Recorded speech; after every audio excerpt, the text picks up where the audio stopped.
Oke, perkenalkan kami dari kelompok 6, Sosiologi Politik. Kami terdiri dari 3 orang, yaitu saya sendiri, Pedro Christian Widautama, teman saya Petrus Firmus Leta, dan teman saya satu lagi, Thomas Dika Hendra.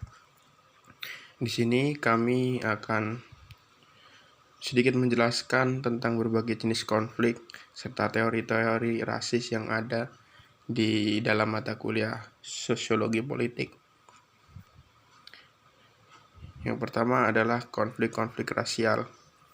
Antagonisme politik tertentu disebabkan oleh konflik antar ras. Kita harus membedakan konflik-konflik rasial yang murni ini dan dari teori-teori rasis yang mengatakan bahwa ketimpangan di kalangan ras-ras adalah alasan utama dari antagonisme politik. Dari hal ini bisa kita pahami bahwa dalam sebuah ras banyak terjadi ketimpangan-ketimpangan sosial.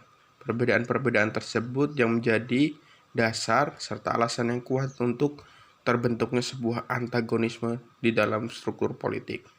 Sehingga dapat dikatakan bahwa konflik rasial adalah konflik yang terjadi di antara kelompok ras yang berbeda karena adanya kepentingan dan kebudayaan yang saling berbenturan. Yang selanjutnya, berbagai teori rasis.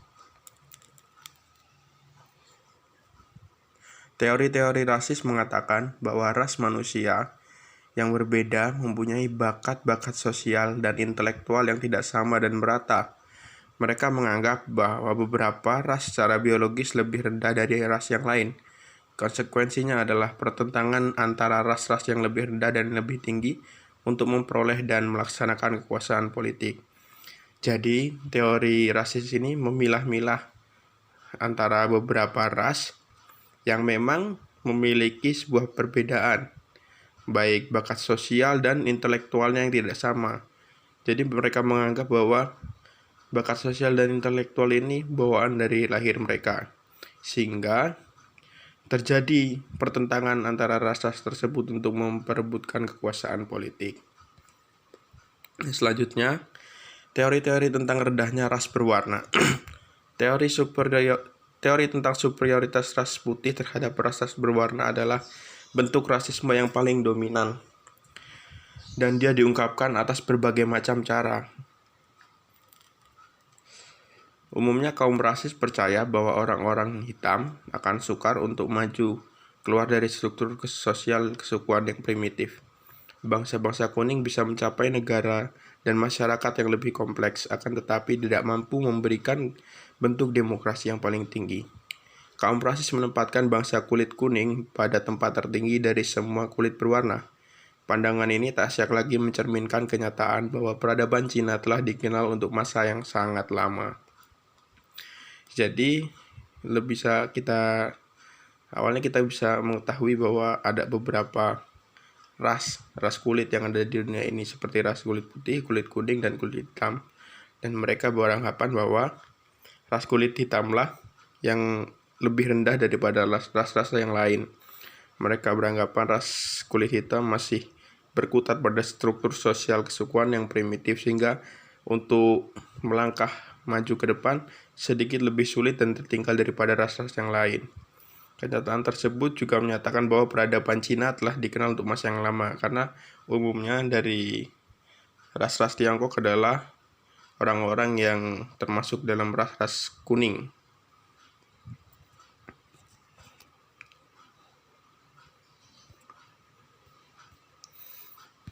Dan yang terakhir yaitu dari saya, teori inferioritas orang Yahudi.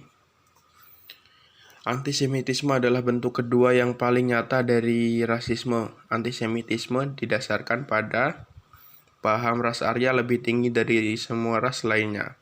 Antisemitisme dilahirkan pada abad pertengahan sebagai akibat dari fanatisme agama. Dalam bentuknya, antisemitisme lebih bersifat agama daripada rasial. Teori rasis tentang antisemitisme dikembangkan terutama selama masa sekarang oleh nasionalis sosialisme Jerman, dan dia terikat pada teori rasial yang lain, yaitu Aryanisme. Jadi antisemitisme adalah bentuk yang paling nyata dari sebuah rasisme, didasarkan pada paham bahwa ada yang namanya ras Arya itu lebih tinggi daripada ras-ras lain yang ada di dunia ini. Seperti itu. Untuk selanjutnya akan dijelaskan oleh teman saya, Saudara Dika. Terima kasih. Teori-teori rasa yang lain tidak terlalu ciptakan kekacauan dan untungnya tidak terlalu mempunyai konsekuensi yang mengerikan. Teori-teori tentang ras Celtic dikembangkan di Prancis tahun 1871 sebagai reaksi anti-Jerman dan di Inggris oleh bangsa Wales dan bangsa Scott sebagai reaksi anti-Inggris mengambil pandangan yang berlawanan dari teori-teori Arya. Dia menarik kesimpulan dari teorinya tentang supremasi suku Celtic. Teori-teori rasis tidak mempunyai nilai pelajarinya kepada ilmu pengetahuan. Berbicara secara biologis, tidak ada ras-ras lebih rendah dan lebih tinggi, sehingga tidak ada dasar ilmiah bagi rasisme. Yang poin ketujuh, kenyataan bahwa teori rasis adalah palsu tidak menghindari terjadinya konflik-konflik rasial. Mereka setidaknya seperti apa yang diyakini oleh kaum rasis. Akan tetapi mereka adalah konflik antara ras-ras yang berbeda. Yang poin 8, jenis-jenis yang berbeda dari konflik rasial. Yang pertama ada konflik rasial vertikal. Terjadi antara kelompok rasial yang dominan yang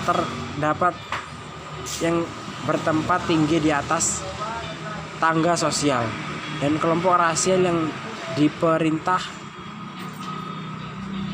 yang bertempat di bawahnya. Yang kedua ada poin konflik rasial horizontal. Kedua ras yang bertentangan satu sama lain yang akan berada dalam hubungan dominan bawahan. Tepatnya pada tingkat berada dalam tangga sosial yang sama, seperti kelas-kelas sosial.